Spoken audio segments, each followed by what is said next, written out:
Германы улс төр иймэрхүү байдлаар явж байгаа юм байна. Солиотой, мэдрэл муутай, түүхээс юуч сураагүй юм байна. Тэгээ одоо байгаа залуу хүмүүс нь 120 жилийн өмнөх шигтэй адилхан биш байхгүй юу? Суг гарууд шүү дээ. Нэр юу бодож байгаа юм? Буу мэд арчигдана. Тэгээ өнгөрсөн 3-4 жилийн хугацаанд Оросын цэргийн алба бол ингээд туршигдсан. Амар туршлагатай. Тэгээ германчууд тийш явах юм бол бурхан ард түмэнд шууд нэг хэдхэн сарын дотор бослог гарах байхаа.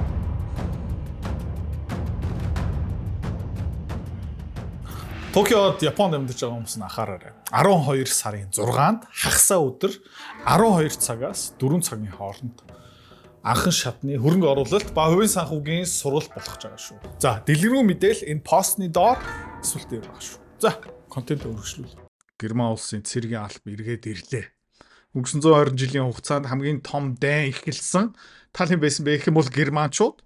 Тэгээ харамсалтай түүх давтагдах гад байх шиг байна л да. За энэ зурган дээр та юу харж байна гэх юм бол Германы дэл бүсэрсэн танк. Хаана энэ зураг авагдсан бэ гэх юм бол Курскт, Оросд. За, Курскийн байлдаан дэлхийн 2 дугаар дайны хамгийн томны нэг нь байсан. Өнөөдөр хүртэл Курскийн байлдаан дэлхийн хамгийн олон танкны оролцоотой дайн болж таарсан. За, тэгээд та тэр дайныг зүгээр сайхан судлаад үзчихээрэй заяа. Аимшигтай юм болсон. Хэдэн 100 мянган хүмүүс нас барсан. Тэгээд дэлхийн 2 дугаар дайнд германчууд арчигтаад, ялагдаад, бууж өгөөд үндсэн хууль гэх мэт юун дотор ямар заалт тавьсан байсан бэ гэх юм бол цэргийн албаны хязгаар, зэвсгний хязгаар, дайн зарлах хязгаар гэх мэтчлэн. Тэгээд цаг хугацаа өнгөрөх тусам тэр хязгаарууд ерөөхдөө алга болчихдөг юм байна. Яг гэх юм бол Германы дахиад нэг генерал одоо Курскийн тухай яриад эхэлж байгаа. За энэ жилийн ихээр заяа. Aus dem zentralen Kampfgeschehen im Donbass abgezogen werden. Dort ist unverändert der Schwerpunkt. За тэгээ ягаад Курсклууд арайд эхэлсэн бэ гэх юм бол Донбассын байлдаанаас Украины цэргийн албаны ачаалыг, дарамтыг буулгах гад НАТО-гийн удирдлагын доор Украинчууд хаашаа дайрсан бэ гэх юм бол Курскд дайрсан. За үр дүн юу байсан бэ гэх юм бол түүх дахиад автагдсан, дахиад барууны Европын тал арчигдсан. Ойролцоо нэг 40-50 мянган Украины цэрэг Курскт байхгүй болсон. Dort wird auch am meisten. Тэгээ энэ хүний нүрийг хардаа яг герман царайдаг. Гэхдээ яг нэг зөрөгтэй алдсан дайн хийсэн амьдрал үтсэн царай биний хувьд биш ээ. Geschossen und gestorben. Zentral sicherlich im Moment dieser Abschnitt Avdiivka, Kazivya und dort gelingt es. Тэгээ энэ хүн одоо Германы heer өдөртөж байгаа. Тэгээ цэргийн албыг өдөрч байгаа. Хамгийн том генерал нь болцсон. Den Russen jedes Tag durch kleine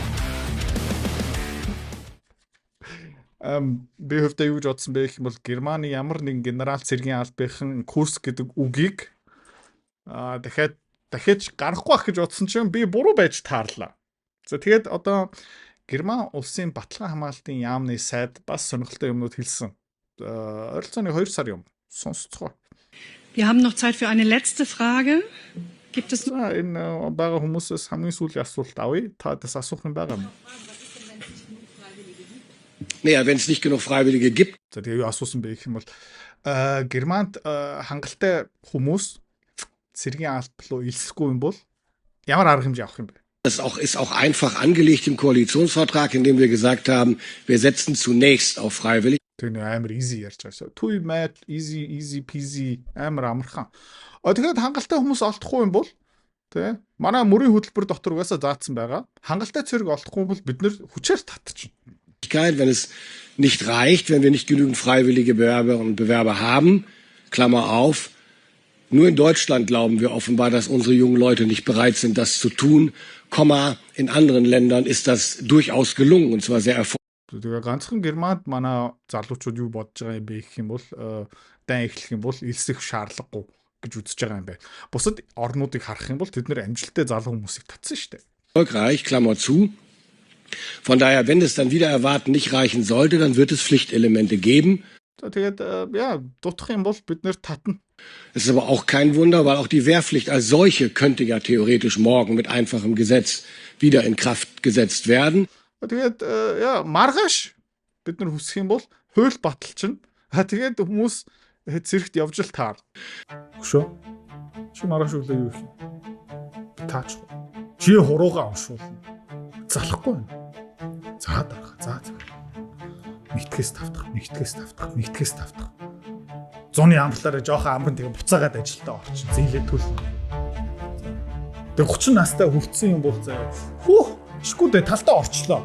20 жил нараа тэтгэвдэх юм. Хүү, ямар сонсогч байна. Солиод байгаа зү. Би бас тийм байсан юм аа. Гэхдээ миний амьдрал минийх байх ёстой гэд би 10 жилийн өмнө шийдээд еврей хүн шиг хөрөнгөлөл үүсгээд хөрөнгө оруулалт хийгээд ирсэн. Амар хэцүү байсан.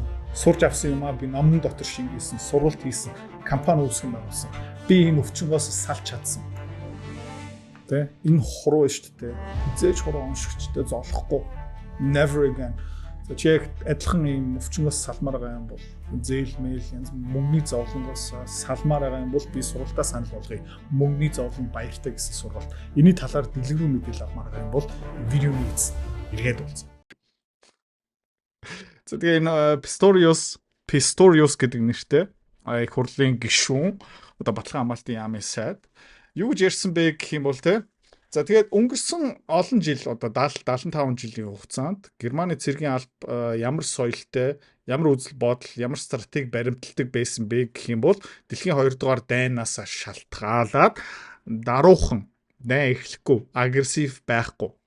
Гэхдээ Москва, Оросууд НАТО-гийн гишүүнлүү дайрах юм бол Герман цэргийн алба юундаа бэлэн байх ёстой юм бэ? За тэгээд Pistorius-ын хэлж гин улаан шугамаараа доор тэмдэглэсэн байна. За Оросууд тий биднээс айхгүй юм бол бид нар лөө дайрах юм бол тий бид нар бол Орос цэрэг алхахад бэлэн тий тэгээд итгэхгүй аймаар байгаа юм бол Vilnius руу явчих Lithuania Vilnius хот руу явчих тэнд манай нэг цэргийн бааз байгаа тэнд нэг бригад байршсан тэднээс зүгээр ажлын байрын тодорхойлтыг авчих яагаад гэвэл бид нар тийшээ энэ хүмүүс яагаад явуулсан бэ гэх юм бол Орос цэргийг буудахын төлөө Оросуудаа алдсахын төлөө тийм цэрэг байршуулсан байна. За тэгээд Lithuania улсад Vilnius-ийн тэр цэргийн бааз дотор яг юу болж байгаа юм бэ хэдүүлээ зүгээр сонирхоод үзэх үү. За үзье да. Тэгээд нөгөө генерал нь дахиад байна. Kameraden und Kameraden. Guten Abend, Herr General. Тэ? Аэронимент генерал айгу хүчтэй ингэ ярьж штт тэ. Die bauen hier За бүр ингээд тэ сэлэм бамбатай Porsche дотор ингээ гал ахсаацсан. gerade etwas auf, was Bestand haben wird. За бид нар энд юу хийж байна гэх юм бол урт хугацаанд тэ тогтвортой байх юм ингээд үүсэж байна.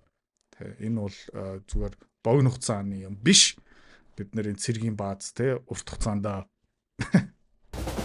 In einigen Jahren wird man sagen können, diese Brigade, die hat Maßstäbe gesetzt.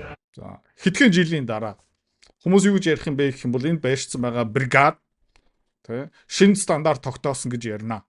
Im Aufbau, Тэгээд боо муу гэж зэсгээд. in der Ausbildung, in der Einsatzbereitschaft.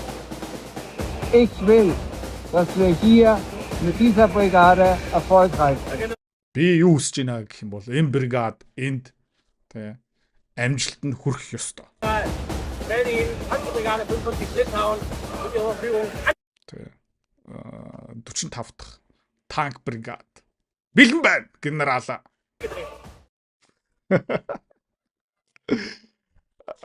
Friedrich Merz дээр Twitter дээр X дээр бид нар өдөр болгон Оросын цэргийн албагийн харж байгаа. Тэд нар үргэлж бид нар өөрийнхөө хамгаалж чадах юм уу үгүй мүү гэж хараад туршиж байгаа.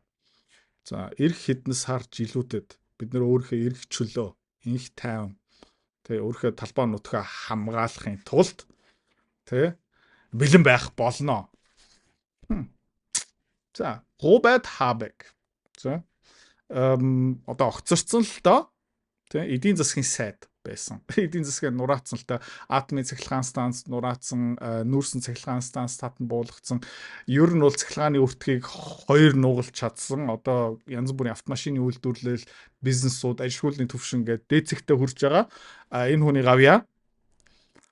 Тэгээ энэ хүн улс төрийн авьяастай юм уу, инстинкттэй юм уу гэх юм бол та өөрөө дүнэлтэд надтай хуваалцаарай, комментээр хэлчихээрэй заяа. Энэ хүн улс төрч мөн үү? За, сонсцгоё. In so einer Situation, in einer Kriegsbedrohungssituation hat der Frieden einen Preis. Und За тэгээд иймэрхүү цаг үе тий дайн болох магадaltaй цаг үе инх тайван гэдэг юм маань нандин үн төлбөртэй өнгөө биш. den sollten wir auch bereit sein zu zahlen. За тэгээд бид нэр тэр өгцгийг түлхэхэд бэлэн байх ёстой шүү. Sie wirken wirklich angefasst. Таавал нэлээд тий сандарсан байх шүү байна эсвэл таныг хүчтэй нөлөөлж байна тий. Also Sie haben Angst vor diesem Krieg. Та ерөөхдөө энэ дайнаас айж гин үү? Ich muss da nicht kämpfen Би тэнд байлдах ёсгүй шүү. und ich werde auch nicht sterben. Би бас энэ дайнд лөө би тэр байлдааны талбай руу явахгүй. Би бас энэ дайнд өгөхгүй. In diesem Krieg, aber wenn es passiert, werden viele Menschen sterben. Гэхдээ энэ дайн эхэлчих юм бол маш олон хүмүүс өгнэ. Гэхдээ би очихгүй. Би өгөхгүй. За дүнэлтэд хэлнэ үү? Би лав алга тагчмаар байна. Яагаад гэх юм бол энэ яаж ийм сайд болсон айгүй ойлгомжтой. Яаж гişүүн болсон бас маш ойлгомжтой. Яаж сонгуул дээр амжилт гаргасан ер нь бол маш ойлгомжтой. Үгүй юу? Тэгээд иймэрхүү төрлийн хүн тий эдийн засгийг хариуцдаг сайд болно гэдэг чинь Германы тухай юу илэрхийлж байгаа юм бэ? За тэгээ ингээд зогсоогүй заяа. Фридрих Мерц дүнгэж саяхан бас нэмээд юу хэлж байна гэх юм бол хэдүүлээ анхааралтай сонсцгоо. Аимшигтай. Энэ хин бэ гэх юм бол тэ Sarah Wagenknecht өөрөө нам байгуулсан ерөөхдөө сонгуульт дээр оролцсон бараг 5% нийт сонгогдсон их хурлын гишүүн болж чадаагүй. Гэхдээ одоо байгаа засгийн газрын эсрэг ерөөхдөө юм ярьж байгаа. Маш хүчтэй. Фридрих Мерцийг нэлээд их шүүмжилдэг. Энэ дайныг шүүмжилдэг. Энэ цахилгааны өртгийг ингээд шүүмжилдэг. Эдийн засгийн бодлогыг шүүмжилдэг. За. 70 Milliarden für die Ukraine. За манайх дахиад 170 тэрбум евро Украинд зарцуулна гинэ. Dreht der Kanzler jetzt komplett durch? Манай Bundeskanzler, манай ерөнхий сайд солиорцсон юм биш үү? Und deshalb wird Deutschland die Ukraine auch im Bundeshaushalt 2026 weiterhin auf einem sehr hohen Niveau unterstützen. Тэгээд тийм учраас манай Германы засгийн газар 2026 онд ч гэсэн Украиныг төсвөр, манай улсын төсвөр, манай татвар төлөгчийн мөнгөөр их хэмжээгээр дэмжинэ. Im Lichte der Ereignisse haben wir die Summe noch einmal um weitere 3 Milliarden Euro aufgestockt auf. За тэгээ бид нар саяхан юу хийсэн бэ гэх юм бол Украинд зориулагдсан мөнгийг дахиад 3 тэрбум еврогаараа нэмлээ. Jetzt insgesamt 11,5 Milliarden Euro. Одоогийн байдлаар бид нар 11.5 тэрбум евро Украинд өгсөн. Тэгээд тэр мөнгө хааш явж байгаа юм бэ гэх юм бол мэдэн шүү дээ. Швейцар данслуу явж байгаа орон сууц тансаг. Und für die Infrastruktur stellen wir weitere 170 Milliarden sofort zur Verfügung. За тэгээд дэд бүтсэд Украины дэд бүтсэд бид нар өшөө 170 тэрбум еврогийг бэлтэж байгаа. Um die Auswirkungen des russischen Terrors gegen die Winterversorgung der Ukraine zu lindern. За тэгээ тэгж байгаа юм бэ гэх юм бол тэгээ энэ өвөл энэ Орос террористуудын эсрэг арга хэмжээ авах ёстой, бэлэн байдал орох ёстой, эдийн засгийг хамгаалах ёстой. Тийм учраас энэ мөнгийг бид нэр баталж байгаа юм аа.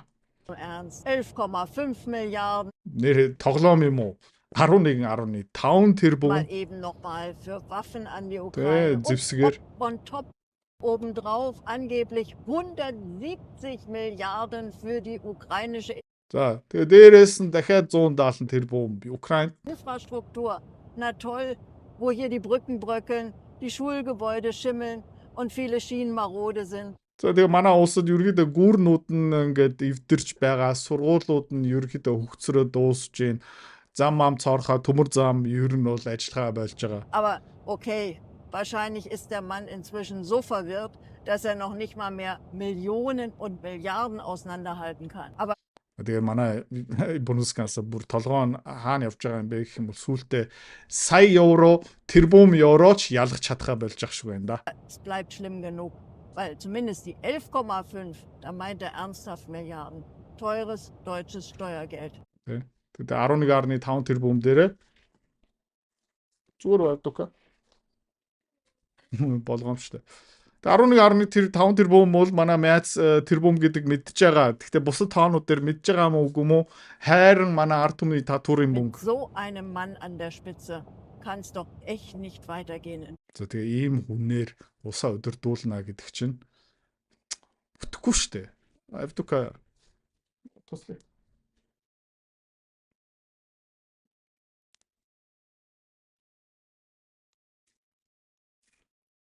Тэгээ